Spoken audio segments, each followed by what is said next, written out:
नमस्कार साथियों, स्वागत है आप सभी का आपके अपने चैनल स्वास्थ्य क्लासेस में। दोस्तों, सुपर टेट में हम लोग पर्यावरण और सामाजिक अध्ययन सब्जेक्ट को पढ़ रहे थे, जिसमें दोस्तों हम लोगों ने सौर मंडल और सौर मंडल का एक परिचय, इस टॉपिक को दोस्तों अच्छी तरीके से खत्म कर लिया। दोस्तों, अगर आपने वीडियो को देखा तो अच्छी बात है, नहीं देखा दोस्तों तो प्लेलिस्ट नीचे पड़ी हुई है डिस्क्रिप्शन बॉक्स में, वहां से जाके आप वीडियो को देख सकते हो, नोट्स बना सकते हो। दोस्तों, आज हम लोग पढ़ते हैं क्या, लैटिट्यूड और लॉन्गिट्यूड के बारे में, अक्षांश और देशांतर। दोस्तों, ये भी बहुत ही इंपॉर्टेंट टॉपिक है, आपको एक नंबर आपके पेपर में दिला सकता है। तो आइए दोस्तों, बहुत ही बखूबी के साथ एक एक पॉइंट मैं आपको समझाने वाला हूं, तो बहुत ही ध्यान से वीडियो को देखिएगा, नोट्स बनाते हुए चलिएगा और आपके समझ में ये वाला टॉपिक 100% समझ में आ जाएगी। ठीक है दोस्तों, अक्षांश क्या होता है? अक्षांश दोस्तों होता है क्या है कि पृथ्वी के मध्य बिंदु से खींची गई कोणीय दूरी दोस्तों क्या कहलाती है? अक्षांश कहलाती है। और इसी अक्षांश को जो रेखा मिला देती है उसको क्या बोलते हैं दोस्तों? अक्षांश रेखा बोलते हैं। फिर से समझिए कि पृथ्वी के मध्य बिंदु से खींची गई कोणीय दूरी क्या कहलाती है? अक्षांश कहलाती है। और इन्हीं अक्षांश को मिलाने वाली रेखा, ठीक, इन्हीं अक्षांश को मिलाने वाली दूसरी जो अक्षांश होती है और जो रेखा इसको मिलाती है उसको क्या बोलते हैं? अक्षांश रेखा बोलते हैं। एक बार मैं फिर से यहाँ पे लिख देता हूँ, लिख लीजिए दोस्तों कि पृथ्वी के मध्य बिंदु से खींची गई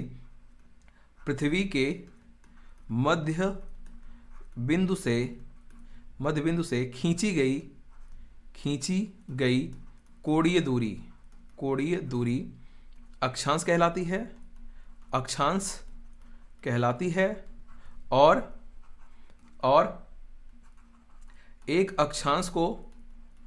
एक अक्षांश को दूसरे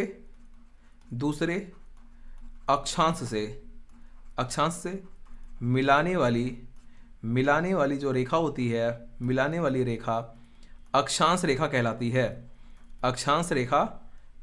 है। उम्मीद करता हूं दोस्तों ये परिभाषा आप लोग समझ गए होंगे कि पृथ्वी के मध्य बिंदु से खींची गई कोणीय दूरी को क्या कहते हैं? अक्षांश कहते हैं। तथा एक अक्षांश को दूसरे अक्षांश से मिलाने वाली जो रेखा होती है उसको क्या बोलते हैं दोस्तों? अक्षांश रेखा बोलते हैं। दोस्तों देखिए यहाँ पे, जैसे मान लीजिए अगर ये 0 डिग्री अक्षांश रेखा है या 0 डिग्री अक्षांश है दोस्तों, तो यहाँ पे देखिए अगर हम बढ़ गए 1 पे, ठीक, 1 यानी 10 का अनुमान लेके चलते हैं हम लोग। 10 के बाद दोस्तों 20 के बाद भाई 30, 40, 50, 60, 70, 80 और दोस्तों यहाँ पे लास्ट में आपका क्या आ जाता है? 90 डिग्री अक्षांश। ठीक, 0 डिग्री अक्षांश यहाँ पे हम लोग कहाँ तक बढ़े? 90 डिग्री अक्षांश तक। सेम दोस्तों ये क्या होता है इधर, और हम लोग दक्षिण साइड में भी सेम ऐसे ही करते हैं। तो दोस्तों यहाँ पे जो हमको एक लाइन मिल जाती है, लाइन का नाम क्या है? देखिए यहाँ पे 0 डिग्री। तो 0 डिग्री भी दोस्तों एक क्या है? काल्पनिक रेखा है। क्या है भाई? काल्पनिक रेखा है, जिसका नाम क्या है? 0 डिग्री। और इसका नाम क्या कहा गया भाई?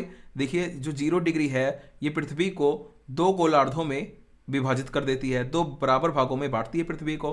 तो इसका नाम रखा गया भाई भूमध्य रेखा। अब भूमध्य रेखा क्यों रखा गया? क्योंकि भू यानी पृथ्वी, मध्य यानी बीच से, पृथ्वी के बीच से जो रेखा निकली है उसको भूमध्य रेखा बोलते हैं। और इसे विषुवत रेखा भी दोस्तों बोलते हैं। अब बात आती है दोस्तों विषुवत रेखा का काम क्या है। तो विषुवत रेखा दोस्तों ये पृथ्वी को 2 बराबर भागों में बांटती है। 2 बराबर भागों में क्या करती है दोस्तों? बांटती है अपने पृथ्वी को। अब दोस्तों क्या होता है, जैसे देखिए यहाँ से 0 से लेके हम लोग ऊपर तक गए, कहाँ तक? 90 डिग्री तक। ये उत्तरी गोलार्ध है, उत्तरी गोलार्ध 2 भागों में बांटती है भाई। और जो उत्तर का साइड होता है उसको उत्तरी गोलार्ध, और जो दक्षिण का साइड होता है इसको दक्षिणी गोलार्ध कहा जाता है। यहां तक बात क्लियर हो गई। तो देखिए 0 से लेके 90 तक अक्षांश आपको मिला, और ऐसे सेम साउथ में भी होता है, 0 से लेके 90 तक आपको अक्षांश मिलेगा। दोस्तों यहाँ पे 90 डिग्री आप देख रहे हैं पॉइंट के रूप में आपको दिखाई दे रहा होगा। तो इस 90 डिग्री को दोस्तों बोलते हैं पोल। क्या बोलते हैं? पोल बोलते हैं, यानी ध्रुव बोलते हैं। अगर ये उत्तर में है तो 90 डिग्री को क्या बोल देंगे? उत्तरी ध्रुव। और दक्षिण में है तो 90 डिग्री को क्या बोल देंगे? दक्षिणी ध्रुव। उम्मीद करता हूं यहां तक आप लोग सही से समझ गए होंगे। अब दोस्तों आगे आइए। अब यहाँ पे देखिए साफ साफ मैं आपको बताता हूँ सबसे पहले दोस्तों आपको जो एक अक्षांश मिला, अक्षांश रेखा मिला 0 डिग्री का, इसका नाम क्या रखा गया? भूमध्य रेखा। भूमध्य रेखा। अब भूमध्य रेखा क्या की दोस्तों? ये पृथ्वी को 2 गोलार्धों में बांट दी। उत्तर का जो भी पार्ट था, देखिए दोस्तों यहाँ पे डायरेक्शन जो हम पढ़ते हैं, सबसे पहले क्या होता है? नॉर्थ होता है ऊपर, साउथ, ईस्ट और वेस्ट। नॉर्थ में दोस्तों जो पार्ट पड़ा उसको रखा गया, उसका नाम उत्तरी गोलार्ध। उसका नाम क्या रखा गया? उत्तरी गोलार्ध। और जो दक्षिण साइड में पड़ा इसका नाम रखा गया दक्षिणी गोलार्ध। दक्षिणी गोलार्ध। अब दोस्तों यहां तक हमने क्या पा गया था? हम पा गए थे ऊपर भाई 90 डिग्री था, जिसको बोला गया क्या? नॉर्थ पोल यानी उत्तरी ध्रुव, और नीचे था साउथ पोल। नीचे क्या था? साउथ पोल यानी दक्षिणी ध्रुव। ठीक है, 90 डिग्री पे। अब दोस्तों यहां पे सबसे पहले बात करते हैं, क्या स्टार लगा के नोट कीजिएगा कि दोस्तों सबसे लंबी जो अक्षांश रेखा है वो क्या है? भूमध्य रेखा। तो भूमध्य रेखा क्या है दोस्तों? यहाँ पे सबसे, सभी अक्षांशों में सबसे लंबी अक्षांश रेखा। सबसे लंबी अक्षांश रेखा कौन है दोस्तों? वो है हमारा भूमध्य रेखा। भूमध्य रेखा सबसे लंबी अक्षांश रेखा है। और दोस्तों अक्षांश जो है वो पश्चिम से पूर्व खींची जाती है। अक्षांश जो रेखा होती है दोस्तों, अक्षांश रेखाएं पश्चिम से पूर्व खींची जाती हैं। ठीक है दोस्तों, सबसे पहला पॉइंट क्या मिल गया हमको यहाँ पे कि सबसे लंबी अक्षांश रेखा क्या कौन सी होती है? भूमध्य रेखा। भूमध्य रेखा को और किस नाम से जानते हैं? तो भूमध्य रेखा को दोस्तों और विषुवत रेखा, और इंग्लिश में इसको इक्वेटर के नाम से जाना जाता है। ठीक, और अक्षांश रेखाएं पश्चिम से पूर्व खींची जाती हैं। दोस्तों जैसे जैसे हम ध्रुवों की तरफ बढ़ने लगते हैं, नोट कीजिएगा यहाँ पे कि जैसे जैसे ध्रुवों की तरफ, ध्रुव कौन कौन से? नॉर्थ पोल और साउथ पोल। ध्रुवों की तरफ बढ़ा जाता है या बढ़ने लगते हैं, वैसे वैसे क्या होता भाई? वैसे वैसे अक्षांश रेखाओं की दूरी में कमी आती जाती है। और एक समय ऐसा आता है जब क्या होता है? जब 90 डिग्री एक बिंदु के रूप में प्रदर्शित होने लगती है। तो यहाँ पे आप देख रहे हैं 90 डिग्री एक बिंदु के रूप में आपको प्रदर्शित हो रहा है दोस्तों, और इधर भी साउथ में भी 90 डिग्री एक बिंदु के रूप में आपको प्रदर्शित हो रहा है। अब यहाँ से दोस्तों बात करते हैं अक्षांश रेखाओं की कुल संख्या और अक्षांशों की कुल संख्या। तो दोस्तों आइए यहाँ पे बात करते हैं अक्षांशों की कुल संख्या, और इधर बात कर लेते हैं अक्षांश रेखाओं की कुल संख्या। दोस्तों ये थोड़ा सा कॉम्प्लिकेटेड है, बहुत ही ध्यान से समझिएगा, आपके एग्जाम में यहां से प्रश्न पूछ सकता है। दोस्तों देखिए, सबसे पहले बीच में जो हमारा रेखा मिल गया था या जो हमको वृत्त मिला था वो 0 डिग्री मिला, जिसको नाम क्या रखा गया? इक्वेटर या भूमध्य रेखा या फिर विषुवत रेखा, राइट? ये हमको मिल गया था भाई। इसके बाद दोस्तों हम यहाँ तक जाते क्या? हमारा 90 डिग्री नॉर्थ पोल, और नीचे भाई क्या आता है? 90 डिग्री साउथ पोल। यहाँ तक बात क्लियर? अब अक्षांशों की कुल संख्या दोस्तों 0 से हम 90 तक जाते हैं। जब 0 से देखिए यहाँ पे पृथ्वी के मध्य बिंदु से कोणीय दूरी जो खींचा जाता है दोस्तों, आपने देखा था कि टोटल 90 खींचे गए थे। तो ये सब क्या थी? रेखाएं थी, सॉरी ये सब क्या थी? अक्षांश है। पृथ्वी के मध्य बिंदु से खींची गई कोणीय दूरी अक्षांश कहलाता है। तो दोस्तों लगभग 90 अक्षांश, यहाँ तक देखिए 90 अंश का कोण बन रहा है, तो 90 अक्षांश हमने खींचा। तो 90 अक्षांश आपको किस तरफ है? नॉर्थ की तरफ, प्लस सेम ऐसी 90 अक्षांश आपको किधर मिलता है? साउथ की तरफ। 90 अक्षांश दोस्तों कहाँ पे मिलता है आपको? साउथ की तरफ। मिलता है कि नहीं मिलता है? अब दोस्तों एक अक्षांश हम लोग छोड़े हैं क्या? 0 डिग्री। 0 डिग्री जो हमारा भूमध्य रेखा है, या 0 डिग्री जो हमारा अक्षांश है। अब दोस्तों सबको काउंट करो, 90 + 90, देखिए 90 ऊपर जाएंगे और 90 नीचे आएंगे। यहाँ पे क्या है हमारा 1 डिग्री अक्षांश, और इधर भी क्या है हमारा 1 डिग्री अक्षांश साउथ, इधर ये नॉर्थ। तो दोस्तों 1 से लेके 90 तक काउंट करेंगे, 90 और इधर 90, 9 9 180, 180 प्लस ये 0 डिग्री भूमध्य रेखा जो है इसको एक काउंट करते हैं तो आ गया कितना 181। तो अक्षांशों की कुल संख्या कितनी आ गई दोस्त 181। बहुत ध्यान दीजिएगा इसको। अक्षांश रेखाओं की बात करते हैं दोस्तों। अब जैसे अक्षांश रेखाएं कितनी हो गई, तो 90 डिग्री अक्षांश रेखाएं, लेकिन हमने क्या पढ़ा अभी पीछे देखिए यहाँ पे हमने पढ़ा था, पीछे पढ़ा था दोस्तों हमने कि एक समय ऐसा आता है जब 90 डिग्री एक बिंदु के रूप में प्रदर्शित होने लगता है। तो 90 डिग्री यहाँ पे देखिए एक बिंदु के रूप में प्रदर्शित हो रहा है। तो यहाँ पे अक्षांश रेखाओं की कुल संख्या कितनी हो जाएगी, जब यहाँ पे बिंदु है तो क्या हम रेखा खींच सकते हैं, नहीं खींच सकते हैं। इसका मतलब क्या हो गया, 1 से लेके हमको कहाँ तक आना है भाई 89 तक, 89 तक आना है, क्योंकि 1 से लेके 89 तक आओ, क्योंकि 0 डिग्री ये 90 डिग्री क्या हो गया एक बिंदु हो गया है। 89 नॉर्थ में जाएंगे प्लस फिर 89 साउथ में भी आना है, क्योंकि साउथ में भी क्या हो गया वो पॉइंट के रूप में हो गया, प्लस हमारा जो 0 डिग्री बचा है 0 डिग्री। अब काउंट करो 9 9 18 कितना हो गया 178 और प्लस एक ये 179। 179 क्या है अक्षांश रेखा है, अक्षांश रेखा है, जबकि 181 अक्षांशों की संख्या है। उम्मीद करता हूं आप लोग यहां तक बहुत ही अच्छी तरीके से समझ गए होंगे। दोस्तों 181 और 179 का ये जो लफड़ा है ये बहुत ही कॉम्प्लिकेटेड है, बहुत ही ध्यान से इसको समझ लीजिएगा। अब आइए दोस्तों एक बात और कर लेते हैं यहाँ पे कि जो हमारा होता है क्या अक्षांश, अक्षांश को दोस्तों स्टार लगा के नोट कीजिएगा। अक्षांश को प्रायः लिखेगा यहाँ पे दोस्तों कि अक्षांशों को प्रायः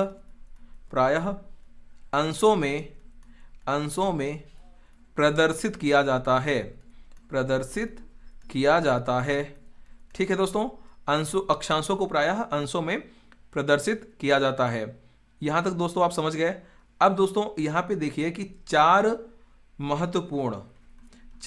और महत्वपूर्ण अक्षांश रेखाएं जो कि हमारे लिए बहुत ही ज़्यादा महत्वपूर्ण हैं। और यहाँ पे दोस्तों सबसे पहले एक जो पॉइंट है उसको भी समझ लीजिए। सबसे पहले दोस्तों यहाँ पे बिना आपको कुछ किए हुए बीच में एक लाइन ड्रॉ कर देनी चाहिए, काल्पनिक रेखा 0 डिग्री की, जिसको बोलते हैं क्या भूमध्य रेखा। अब दोस्तों इसके इधर हम लोग गए थे क्या, पहला 1 डिग्री अक्षांश मिला था हमको। 1 डिग्री अक्षांश दोस्तों क्या है, ये 1 डिग्री अक्षांश है, ठीक समझ रहे होंगे यहाँ पे 1 डिग्री अक्षांश। तो दोस्तों 0 से लेके 1 तक जो दूरी होती है 1 डिग्री अक्षांशों में, वो कितना होता है दोस्तों 111.13 किलोमीटर, 111.13 किलोमीटर। और दोस्तों इन दोनों जो दो अक्षांश होते हैं इनके क्षेत्र को, दो अक्षांशों के क्षेत्र को कहते हैं कटिबंध। क्या कहते हैं बच्चा, कटिबंध कहते हैं, ठीक। अब आइए देखते हैं 4 महत्वपूर्ण जो हमारी अक्षांश रेखाएं हैं दोस्तों। सबसे पहले आ जाते हैं क्या 0 डिग्री यानी इक्वेटर, इसको बोलते हैं इक्वेटर यानी भूमध्य रेखा। इसके बाद दोस्तों निर्धारित किया जाता है एक अक्षांश है, इसको बोलते हैं 23.5 डिग्री नॉर्थ या साउथ, नॉर्थ बोलते हैं, क्योंकि जो हमारा ये है 0 डिग्री ये पृथ्वी को 2 बराबर भागों में बांटता है, उत्तर के भाग को उत्तरी गोलार्ध और दक्षिण के भाग को दक्षिणी गोलार्ध कहते हैं। तो दोस्तों 23.5 डिग्री नॉर्थ ये हो गया क्या कर्क रेखा, इसका नाम क्या दिया गया कर्क रेखा, और इंग्लिश में बोलते हैं दोस्तों ट्रॉपिक ऑफ कैंसर। इसके बाद दोस्तों 66.5 डिग्री नॉर्थ, इसको बोला गया दोस्तों आर्कटिक वृत्त। क्या बोला गया भाई, आर्कटिक वृत्त, आर्कटिक सर्कल बोला गया। और ऊपर दोस्तों आपको मालूम है अभी मैंने बताया 90 डिग्री नॉर्थ पोल यानी उत्तरी ध्रुव। दोस्तों ये बहुत ही ध्यान से समझिएगा, क्योंकि आगे वीडियो में हम लोग जब पढ़ेंगे छोटे और बड़े दिन का विस्तारण जब करेंगे, निर्धारण करेंगे, तब दोस्तों ये बहुत ही इंपॉर्टेंट रहेगा आप लोगों के लिए। अब दोस्तों देखिए सेम इसी तरीके से साउथ में भी 23.5 डिग्री साउथ में आता है क्या, ये आता है आपका मकर रेखा, ट्रॉपिक ऑफ कैप्रिकॉन। फिर दोस्तों आता है क्या इधर आ जाता है आपका 66.5 degree south Antarctic circle. Antarctic वृत्त। इसके बाद दोस्तों 90 डिग्री आपको मालूम है एक पोल के रूप में है, 90 डिग्री ध्रुव है, इसका नाम क्या है, साउथ यानी दक्षिणी ध्रुव, दक्षिणी ध्रुव। अब दोस्तों हमने क्या पढ़ा कि दो अक्षांशों के मध्य का जो क्षेत्र होता है उसको बोलते हैं कटिबंध, उसको क्या बोलते हैं, कटिबंध। और दो अक्षांशों के बीच की दूरी कितनी होती है, 111.13 किलोमीटर लगभग। ठीक, अब दोस्तों यहाँ पे जो 23.5 से लेके 23.5 साउथ तक, 23.5 नॉर्थ से 23.5 साउथ तक दोस्तों जो हमारा क्षेत्र होता है इसको बोलते हैं उष्ण कटिबंध। क्या बोलते हैं बच्चा, उष्ण कटिबंध, उष्ण कटिबंध इसको बोला जाता है। इसके बाद देखिए 23.5 से 66 तक दोस्तों इसको बोलते हैं उत्तरी शीतोष्ण कटिबंध, उत्तरी शीतोष्ण कटिबंध इसको बोला जाता है। उसके बाद दोस्तों 23.5 से लेकर 66 तक इसको बोला जाता है क्या, दक्षिणी शीतोष्ण कटिबंध, दक्षिणी शीतोष्ण कटिबंध इसको बोला जाता है। अब 66 से लेकर 90 डिग्री तक दोस्तों बोला जाता है शीत कटिबंध। ये उत्तर में है तो उत्तरी शीत कटिबंध, और ये दक्षिण में है तो दक्षिणी शीत कटिबंध। ठीक है दोस्तों, 66 से लेकर 90 डिग्री साउथ में दक्षिणी शीत कटिबंध। तो ये हो गया दोस्तों क्या, कटिबंधों का निर्धारण, जलवायु कटिबंधों का निर्धारण। तो दोस्तों आज आपने अक्षांश के बारे में जितनी भी जानकारी ली, उम्मीद करता हूँ ये आप लोगों के लिए बहुत ही ज़्यादा लाभप्रद साबित होगी। और दोस्तों अगर कोई भी आपको जानकारी लेनी है तो आप कमेंट करके कमेंट बॉक्स में पूछ सकते हो। अपने हिसाब से मैंने दोस्तों बहुत कुछ आपके लिए इंपॉर्टेंट बताया है, जो भी इंपॉर्टेंट चीज़ें थी आपकी परीक्षा की दृष्टि से। अब दोस्तों नेक्स्ट वीडियो में हम लोग बात करेंगे देशांतर के बारे में, देशांतर के बारे में। उसके बाद जैसे देशांतर आपका कंप्लीट हो जाएगा तो दोस्तों एक टेस्ट होगा आप लोगों का, टेस्ट यानी जिसमें अक्षांश, देशांतर और सौरमंडल सभी कुछ आएगा। फिर नेक्स्ट वीडियो में दोस्तों पढ़ेंगे हम लोग छोटे दिन और बड़े दिन कि ये जो परिवर्तन होते हैं कैसे होते हैं, 6 माह का दिन 6 माह की रात, और जो हम पढ़ेंगे क्या इसमें साथ ही साथ पढ़ेंगे हम सूर्य ग्रहण, चंद्र ग्रहण के बारे में, अपसौर उपसौर इत्यादि के बारे में दोस्तों हम लोग पढ़ने वाले हैं। तो धीरे धीरे पढ़ेंगे, इसके बाद आप लोगों का महासागर वाला टॉपिक स्टार्ट करेंगे। तो दोस्तों वीडियो कैसा लगा इसको कमेंट करके ज़रूर बताइएगा। आज के लिए बस इतना ही, बहुत बहुत धन्यवाद, जय हिंद।